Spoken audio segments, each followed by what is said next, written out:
Greetings, this is Rob from Android Community, and up today we have a video walkthrough of the ZTE Nubia 5.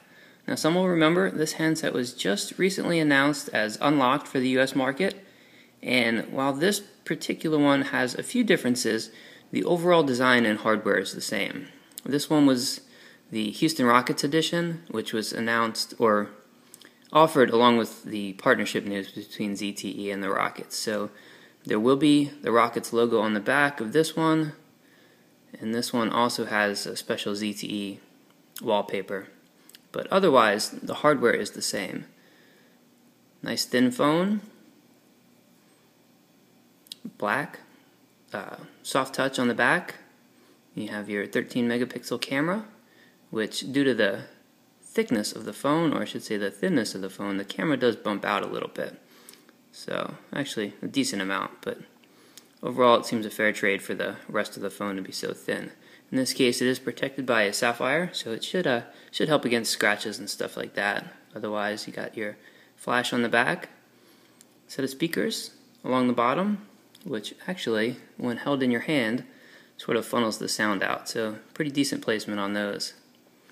Otherwise along the bottom you have micro USB for charging. Flipping over to the top, we have our headphone jack and our SIM card slot.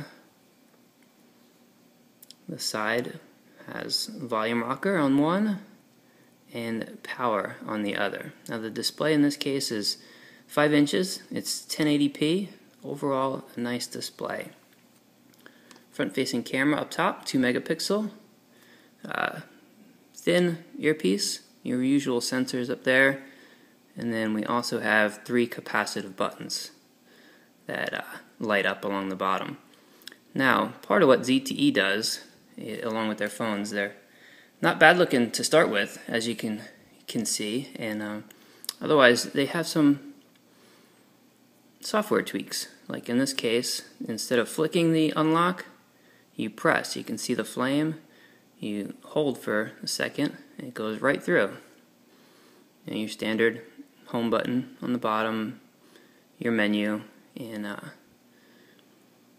ZTE has this loaded up with your basic array of apps. It is Play Store, of course. You got your settings, camera, your video, clock, gallery, all that good stuff that you would expect. Nothing over the top there. There are some extras, some different. You got a backup app, you got a screen projection app. You have some recommended apps, as well as a folder full of Google apps, of course. Just like any other Android phone, this can be moved and shuffled as you see fit. One of the nicer, nothing revolutionary, but one of the nicer little tweaks here is the profile app, which just gives you easy access to a few settings.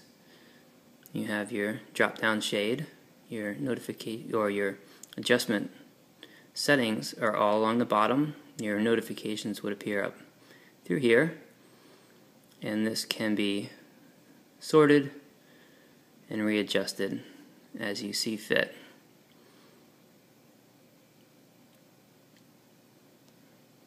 Otherwise, coming back to the menu, we'll show off. We got your basic wallpaper.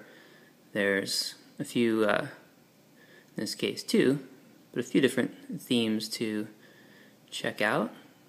You have some sliding effects, which, as you can see, you have your basic there, or you can do some more unique ones, such as a turning motion. Again, nothing over the top, but nice little touches to kind of make Android a little more personable, a little more of your own. And you have your standard set of apps there from the menu as well, and then also diving into the system settings. Another fun thing here first, while the handset is just your basic Android 4.1.2, there is some neat features. Like, for example, you can do a few things on the lock screen, have notifications appear, have a single clock or double clock, whatever you prefer. And there's also something called motion. And this if you're familiar with taking a screenshot on Android, many people go to the power and volume down. In this case, you would activate the motion and do screen capture, and then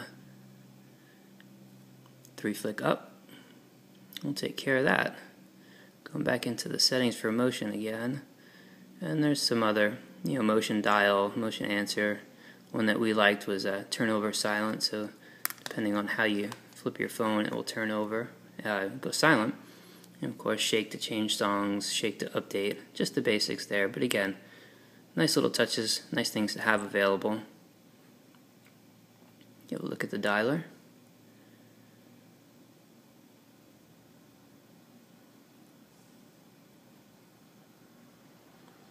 All said and done, it's a pretty nice phone. You have a browser there, as well as Chrome.